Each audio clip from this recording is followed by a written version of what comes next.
WhatsApp, welcome back to another blog. Mission आळसचा आपला दिवस 16वा. आजची तारीख आहे 11 एप्रिल. सकाळचे सारे जरुरी काम करून आम्ही रेडी झालो आमच्या पहिल्या कार्यक्रमाला, ते म्हणजे मेडिटेशनसाठी. तर आता 5-10 मिनटात आम्ही मेडिटेशनसाठी बसतो. बढिया वाटून राहिलं. सुरू मजबुरीमध्ये केलं होतं हे मिशन आळस, पण आता मजा येऊन राहिली. तर आता आपण काय करणार आहोत काय नाही करणार आहोत सगळं तुम्हाला सांगतो. सगळ्यात पहिले तर उठलो आम्ही. उठून सारे सकाळचे जरुरी काम केले, म्हणजे फ्रेश वगैरे झालो. आता डायरेक्ट बसू मेडिटेशन. मेडिटेशन झाल्यानंतर आईबाबाचं वर्कआउट राहते सकाळी, नंतर मग माया राहते. त्याच्यानंतरचं काय करतो काय नाही करतो सगळं दाखवतो. चला.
आता बोल, किती महिने? बाबाला झाले डिसेंबर पासून. तू? मी फेब्रुवारी पासून 2 महिने मी असेच खाल्ले. फळास करता आता नाही, नंतर घेतला. माझं नाही का जानेवारी मध्ये मस्त म्हणजे छान लागे 15 दिवस. मग खूप हात पाय दुखायला लागले. 1 दिवस झोपली तर मग मी जास्तीच झोपली होती. जाऊ दे, मला हात पाय दुखत आहे म्हणून असे करता करता मी 15 दिवस घेतले त्यांचे. पण मग फेब्रुवारी पासून मग आली कंटिन्यू. आता असं वाटते की नाही, एकही दिवस नाही जातो. सकाळी उठा, आनंद येतो, चांगलं वाटतं मला.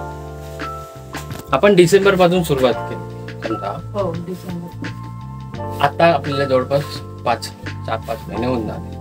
आपण 4 महिन्या आधी कसे होतो, माणसात थोडा बहुत आळस, तेव्हा तर लय आळस होता आपल्याला. आळस तर जाऊ दे. तसं मिशन आळस आई बाबा 5 महिन्यापासून करून राहिले. मी जस्ट व्हिडिओ बनवणं 15 दिवसाआधी सुरुवात केली. आई बाबा रोज सकाळी उठते, वर्कआउट करते, वेट लॉसची त्यांचं ट्रेनिंग असते. बाबाची 2-3 पोळी जेवे बाबा. हाँ, मेन एक गोष्ट तुम्हाला सांगायचीच राहिली कि आम्ही जेव्हापासून म्हणजे हम लोग जब से वर्कआउट कर रहे हैं ना, तो तब से हमारी भूख भी बढ़ गई. मैं तकरीबन 3 पोली खाता था, रोटी खाता था. 3 से मेरी अभी सीधा 5 पे हो गए. तो पापा का क्या सीन था? बाबा कितनी खाते थे? 3 चपाती खाता थे, डब्बे पे लेके जाते थे 3 चपाती. अब 5 चपाती लेके जाते और शाम को भी 8 बजे खाना बाकी. देखा, वजन उतना ही है.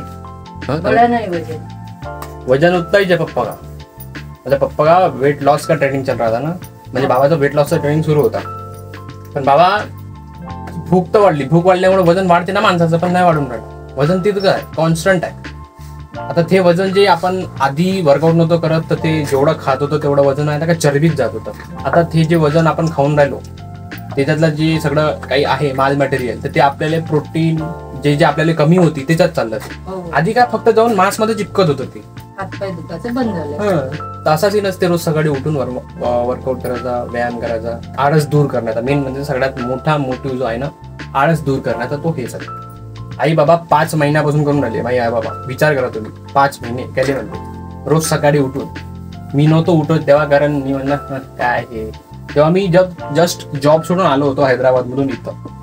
तर आता मी भी ते म्हणते ना, संगतीचा असर. खरबुजे को देख के ही खरबुजा रंग बदलता है. तर यांना 5 मला स्वतःला लाज वाटायला लागली होती. माझी आई बाबा, माझी बहीण सकाळी उठून व्यायाम करून राहिले, मी तिथं आळशीसारखा झोपून राहिलो. तर ते मला लाज वाटायला लागली स्वतःवरच, क्यू यायला लागली. मग मी उठणं सुरू केलं. मग मी म्हटलं चला आपण तर करताय, घरचे आपल्या घरचे करून राहिले, सगळे करून राहिले, तर आपण व्हिडिओ बनवू, लोकांना इन्स्पायर करू. बस ते काम करणं सुरू आहे. आता अजून असं समोर कंटिन्यू आपण करत राहू. तर मिशन आळसचा आजचा आपला दिवस होता 16वा. आजच्यासाठी एवढंच, बाकी बघू उद्या.